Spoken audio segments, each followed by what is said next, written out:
여러분 안녕하십니까. 2019년 8월 1일 목요일 신문사설 비평을 시작하겠습니다. 먼저 미사일 발사와 관련된 조선일보 사설입니다. 문 대통령과 트럼프가 김정은의 도발 허가증 준 것 아닌가. 중앙일보는 북한 게임 체인저 3종 세트 완성, 정부 군의 대책은 있나에서 30km 저고도 탄도미사일 또 발사, 정경두 북 위협 도발된 적이다. 청와대 강한 우려 메시지뿐. 동아일보는 북미사일 고도와 광분, 남전역이 핵 인질되게 놔둘 건가. 한국경신문은 북한 또 도발, 무엇이 평화의 길인지 묻게 한다. 매일경제신문은 북미사일 도발이 뉴노멀 되게 내버려 둘 건가. 문화일보는 김정은은 대남 조롱, 군은 우왕좌왕, 안보 무능 심각하다 라고 주장하고 있습니다. 먼저 미사일에 대해 이야기해야 합니다. 각국은 어떻게 미사일을 보유하고 미사일 발사를 실험하는지를 객관적으로 밝히고 논의를 전개해야 합니다. 한국의 미사일 보유와 미사일 실험, 미국으로부터 미사일 수입 등과 비교해야 합니다. 이번 북한의 미사일 발사에 대해 미국은 괜찮다는 반응을 보였습니다. 미국이나 러시아 등은 수천 킬로미터 탄도미사일 발사 실험도 자유자재로 하는데 그 근거나 기준은 무엇인지도 밝혀야 할 것입니다. 북한의 미사일 발사에 대해 아무리 얘기해봤자 북한은 자구책으로나 북미 간 협상을 위해 앞으로도 미사일을 발사할 것입니다. 문제는 한국은 왜 미사일 실험이나 사거리조차 미국에 의해 통제당하고 있는지부터 밝히고 국민들에게 알려야 할 것입니다. 전시작전권도 없고 미사일 사거리도 제한받는 나라가 북한에 대해 말로만 해본들 문제가 해결될 수 없습니다.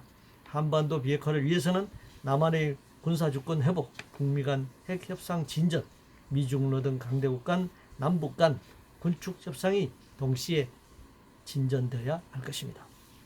일본의 경제보복 관련해서 조선일보는 아베 총리에게 마지막으로 촉구한다 해서 한국을 수출 심사 우대국 화이트리스트에서 제외하는 결정을 내릴 일본 강요회의가 2일 열려.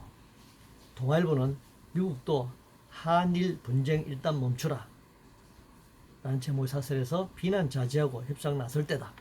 매일경제신문은 한일 ARF에서 휴전 협상 통한 해결 원칙 선언하라 라고 주장하네요. 협상을 하려면 일본이 먼저 공격을 멈춰야 합니다. 현재 상황으로는 일본이 공격을 멈출 것 같지 않습니다. 어제 한국 국회의원들이 일본에서 문전박대를 당했고 아세안 지역 안보 포럼에서 한일 외교장관이 만났지만 아무런 성과가 없었습니다. 따라서 일본에 촉구하거나 미국의 중재를 바라는 식으로는 현 상황을 돌파할 수 없습니다. 임기응변식 대응이 아니라 한국 사회를 근본적으로 재구성하는 계기로 삼아야 할 것입니다. 민주당 관련해서 조선일보는 일본 호재 만났다고 좋아하는 집권 민주당 이란 제목의 사설에서 민주당 싱크탱크인 민주연구원이 일본의 수출 규제 조치에 따른 한일 갈등이 내년 총선에서 여당이 유리하게 작용할 것이라는 취지의 보고서를 작성했다 라고 비판하고 있습니다. 중앙일보는 한일 갈등이 총선에 긍정적이란 집권당의 보고서 역시 사설을 통해서 비판하고 있습니다.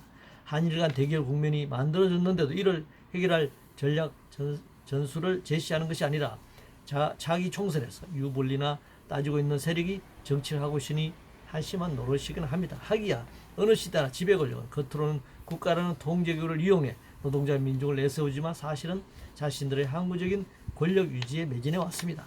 적폐청산을 말하지만 스스로 적폐를 안고 있거나 적폐를 쌓고 있는 것이죠.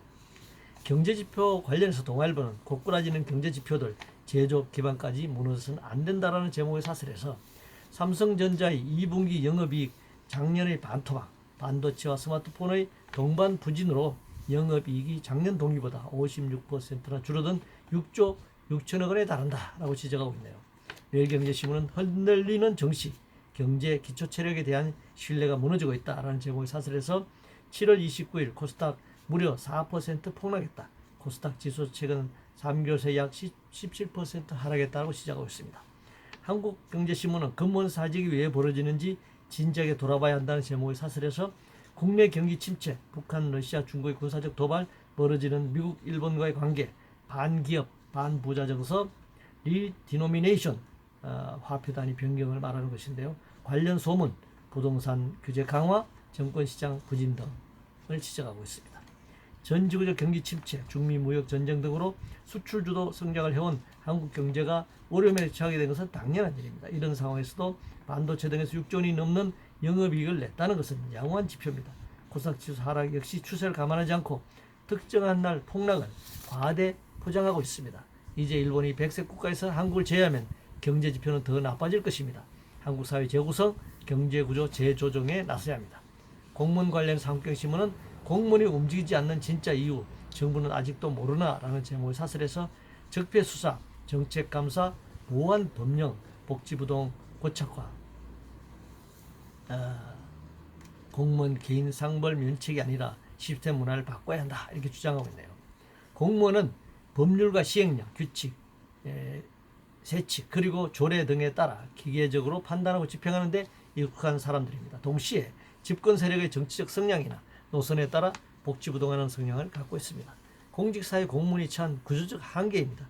이를 조금이라도 극복하려면 공무원과 공무원 노조의 정책 자유를 확대해야 할 것입니다.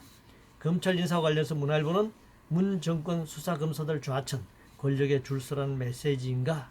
라고 비판하고 있네요. 문석열 검찰총장을 비롯해 이번에 검찰 요직을 맡은 사람들은 지난 정권에서는 좌천되거나 한직에 있었던 사람들은 아닌가요? 권력의 충복이 될 수밖에 없는 구조는 그대로 두고 이런 지적을 해봐야 의미가 없습니다.